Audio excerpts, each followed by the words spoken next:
வணக்கம். நான் தமிழன்பன். அண்மையில், அதாவது நவம்பர் 14 அன்று இலங்கையில் பாராளுமன்ற தேர்தல் நடைபெற்றது.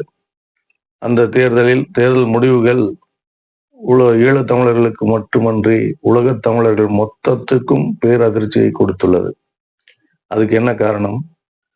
முதன்முறையாக இலங்கை பாராளுமன்ற தேர்தல் வரலாற்றில் முதன்முறையாக யாழ்ப்பாணம் உள்ளிட்ட தமிழீழ பகுதிகளில் ஒரு சிங்கள கட்சி வெற்றி பெற்றிருக்கிறது. பல இடங்களில் வெற்றி பெற்றிருக்கிறது என்பதுதான் அந்த அதிர்ச்சிக்கு காரணம். எல்லா காலங்களிலும் தமிழீழ பகுதி ஒட்டுமொத்தமும் யாரோ ஒருத்தருக்கு இவருக்கு ஓட்டுனா இவருக்கு போடுவாங்க, அவருக்குன்னா அவருக்கு, ஒரே சிந்தனையில இருப்பாங்க தமிழீழ மக்கள் என்பது ஒவ்வொரு தேர்தலிலும் நிரூபிக்கப்பட்ட ஒரு செய்தி. இந்த தேர்தலில் முதன்முறையாக தமிழீழ பகுதியில் ஆளும் தேசிய மக்கள் கட்சி என்று கூட்டணி என்று சொல்லப்படுகிற ஜேவிபியின் தலைவர் அனுர கட்சி பெரிய வெற்றியை பெற்றுள்ளது. இந்த வெற்றி பெரும் அதிர்வலைகளை ஏற்படுத்தி இருக்கிறது.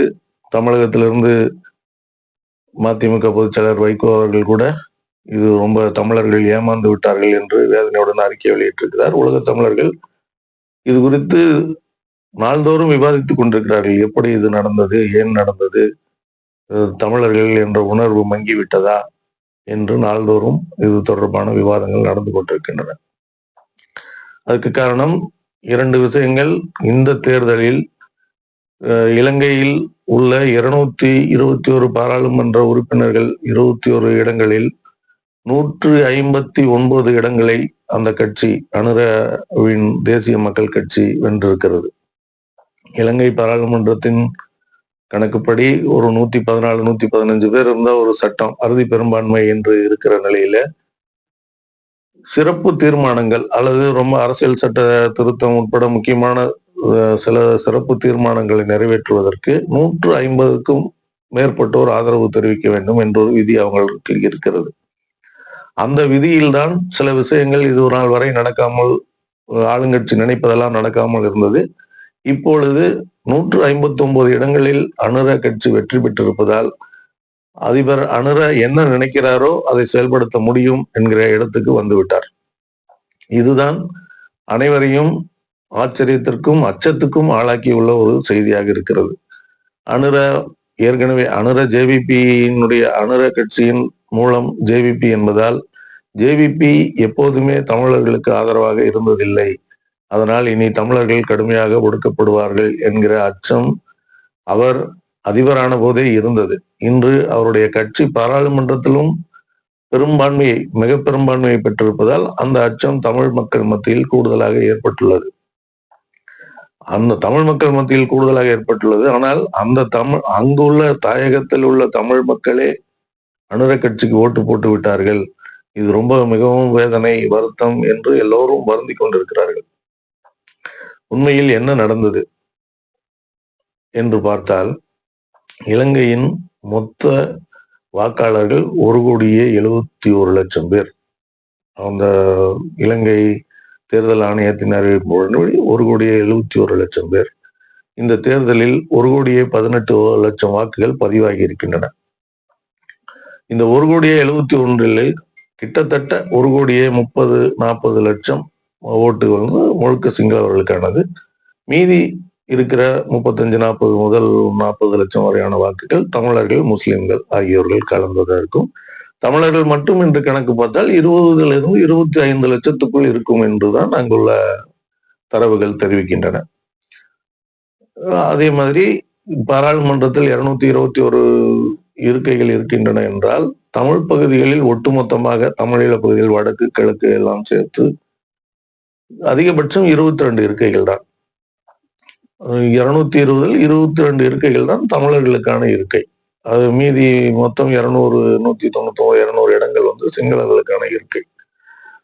இப்போது இதுவரைக்கும் தமிழ் தேசிய கூட்டமைப்பு வலிமையாக இருந்தவரை தமிழீழ பகுதிகளில் 17, 19, 22 வரைக்கும் எல்லா இடங்களையும் அவர்களே கைப்பற்றிய நிகழ்வு நடந்தது. இந்த முறை தமிழீழ பகுதிகளில் தமிழ் தேசிய கூட்டமைப்பு, அது தமிழ் தேசியம் பேசுகிற கட்சி என்று இலங்கை தமிழரசு கட்சி தான் முதன்மையானது.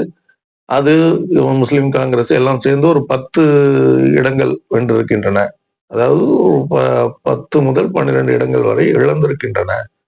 அந்த இடங்களில் சிங்கள கட்சியை சேர்ந்தவர்கள் வெற்றி பெற்றிருக்கிறார்கள் என்பதுதான் பரபரப்பு அதிர்ச்சிக்கான செய்தி.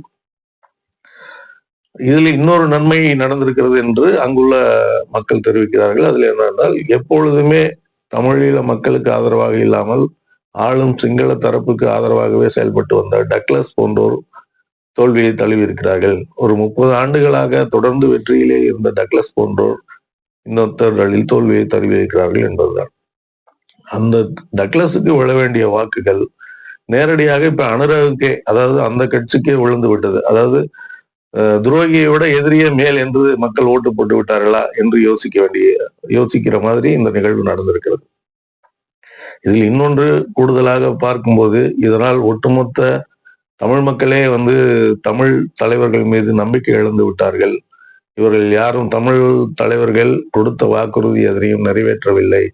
அதனால் தென்னிலங்கையில், அதாவது சிங்கள பகுதிகளில் இதுவரை கோலோச்சி கொண்டிருந்த ராஜபக்சே, ரணில் விக்ரமசிங்கே போன்ற பெரும் முதலைகளை வீழ்த்தி வெற்றி பெற்றிருக்கிற அனுர அந்த மக்களுக்கு நன்மை செய்ய முற்படுவார். அது போன்ற நன்மை நமக்கும் கிடைக்கும் என்று நம்பி தமிழ் மக்கள் ஓட்டு போட்டு விட்டார்கள் என்று ஒரு கருத்தும், தேர்தல் பரப்புரையின் போது யாழ்ப்பாணத்திற்கு வந்திருந்த அனுர குமார திசாநாயக்க ராணுவம் தமிழ் மக்களின் பெருமளவு காணிகளை, அதாவது நிலங்களை கையகப்படுத்தி சிங்கள ராணுவம் வைத்திருக்கிறது. தேர்தலுக்கு பிறகு அவை எல்லாம் அந்தந்த காணி, அந்த நில உரிமையாளர்களிடம் திரும்ப ஒப்படைக்கப்படும் என்று மேடையில் பேசியிருந்தார். அவருடைய அந்த வாக்குறுதியை நம்பி இவர் வெற்றி பெற்றால் நமக்கு நிலம் கிடைத்துவிடும் என்று நம்பி பலர் ஓட்டு போட்டு விட்டார்கள் என்றும் சொல்கிறார்கள். இரண்டாவது, இப்படி இருவேறு காரணங்கள் சொல்லப்பட்டாலும் வெற்றி சிங்களர்களுக்கு கிடைத்திருப்பது என்பதால் தமிழ் இன உணர்வு மங்கி போய்விட்டதா? தமிழ் மக்கள் தங்களை தமிழர்களாக உணராமல் பொதுவான மனிதர்களாக எப்படியோ வாழ்ந்தால் போதும், அன்றாட வாழ்க்கை சிக்கல் இல்லாமல் இருந்தால் போதும் என்ற இடத்துக்கு வந்து விட்டார்களா? தமிழ் ஈழம் கோரி பல்லாயிரக்கணக்கான வீரர்கள் உயிரிழந்தார்கள். ஏராளமான கொடுமைகளை ஒரு 30-40 ஆண்டுகளாக அனுபவித்தோம். அத்தனையும் வீண்டானோ என்று அந்த மக்கள், தமிழீழ மக்கள் வருந்தி திளைக்கும் நிலை ஏற்பட்டுள்ளது. ஆனால் இது தேர்தல் வெற்றி இந்த இடங்களை பொறுத்து, இந்த வாக்குகளை பொறுத்து முடிவு செய்யக்கூடிய விஷயம்தான் என்பதால், இதிலேயே 2020 தேர்தலில் நடந்ததற்கும் 24 தேர்தலில் நடந்ததற்கும் கணக்கு பார்த்தால் வாக்கு வித்தியாசம் என்பது, அதாவது தமிழ் தேசியம் பேசுகிற தமிழ் இன உணர்வுக்காக வாக்களிக்கிறவர்களுக்கான கிடைத்த வாக்குகள் எண்ணிக்கை மிக சொற்பமாகத்தான் குறைந்திருக்கிறது. ஒரு இடத்தில் 50,000 வாக்குகள் போன தேர்தலில் விழுந்திருக்கிறது என்றால், இந்த முறை அது 32,000 அந்த மாதிரி, அதாவது ஒரு 18,000 வாக்குகள் குறைந்திருக்கின்றன. இந்த குறைதலுக்கும் என்ன காரணம் என்றால், சென்ற முறை தமிழ் தேசிய கூட்டமைப்பு என்ற பெயரில் இலங்கை தமிழரசு கட்சியின் தலைமையில் டெலோ, இபிஆர்எல்எஃப், பிளாட் போன்ற முன்னாள் போராளி இயக்கங்கள் உட்பட பல கட்சிகள் ஒருங்கிணைந்து தமிழ் தேசிய கூட்டமைப்பு என்ற பெயரில் தேர்தலை சந்தித்தன. இந்த முறை என்ன நடந்துருச்சுன்னா, தமிழ் தேசிய கூட்டமைப்பு 1ஆக 2ஆக 3ஆக 4ஆக பலவாக சிதறிவிட்டது. தமிழரசு கட்சி மட்டும் தனியாக போட்டியிடுகிறது. இபிஆர்எல்எஃப், பிளாட், டெலோ போன்ற முன்னாள் போராளி இயக்கங்கள் தனியாக போட்டியிடுகின்றன. தமிழ் யாழ்ப்பாண வடக்கு மாகாண முதலமைச்சராக இருந்த விக்னேஸ்வரன் அவர்கள் தனியாக போட்டியிடுகின்றார். தமிழரசு கட்சியிலிருந்து பிரிந்த தவராசா, தமிழ் தேசிய பசுமை இயக்கம் நடத்துகிற ஐங்கரநேசன் போன்றோர் இணைந்து தனியாக போட்டியிட்டனர். எல்லாவற்றையும் விட தனியாக மருத்துவர் அர்ச்சுனன் போன்றோரும் போட்டியிட்டார்கள். அவர் வெற்றியும் பெற்றிருக்கிறார் மருத்துவர் அர்ச்சுனன். இப்படி தமிழ் அமைப்புகள், தமிழ் கட்சிகள் ஒருங்கிணைந்து போட்டியிடாமல் தனித்தனியாக சிதறி போனதன் விளைவு தமிழ் மக்கள் குழம்பி போகிறார்கள். இதில் இவர்களில் யாரை தேர்ந்தெடுப்பது, இவர்களுக்கு யாருக்கு ஓட்டு போடுவது என்ற குழப்பம் அவர்களுக்கு வருகிறது. அதனால் இவர்களை விட அவர்களிடமே ஒரு முறை சரணடைந்து விடுவோம் என்று நினைத்து சிலர் ஓட்டு போட்டிருக்கலாம் என்கிற கருத்து நிலவுகிறது. நேரடியாக அவர்களிடம் ஓட்டு போடும்போது இப்ப என்னன்னா, தென்னிலங்கை மக்கள், அதாவது சிங்கள மக்கள் எப்போதும் தமிழ் மக்களுக்கு எதிராக இருப்பவர்கள் இன்று தமிழீழ பகுதிகளிலும் சிங்கள கட்சி, அதுவும் அனுர கட்சி வெற்றி பெற்றிருப்பதால் தமிழீழ மக்களையும் ஒரு சிநேகமாக அணுகுவார்கள் என்கிற எதிர்பார்ப்பும் ஏற்பட்டிருக்கிறது என்று சொல்கிறார்கள். இதை எதிர்பார்த்துத்தான் தமிழீழ மக்கள் அவர்களுக்கு ஓட்டு போட்டார்கள் என்று ஒரு கருத்தும் நிலவுகிறது. எப்படி இருப்பினும் தமிழீழ உணர்வு, தமிழ் தேசிய உணர்வு ஆகியவை இந்த தேர்தல் வெற்றியின் மூலம் முழுமையாக மங்கி போய்விட்டன. அனுர குமார திசநாயக்காவை தமிழ் மக்களும் நம்ப ஆரம்பித்து விட்டார்கள் என்று மிக வேகமாக தேர்தல் முடிவுக்கு பின் மிக வேகமாக ஒரு கருத்து பரப்பப்படுகிறது. அதில் உண்மை இல்லை. தமிழ் மக்கள் தமிழ் மக்களாகத்தான் இருக்கிறார்கள். அவர்களுடைய வாக்குகள் பிரிந்திருக்கின்றனவே ஒழிய அது அந்த இப்ப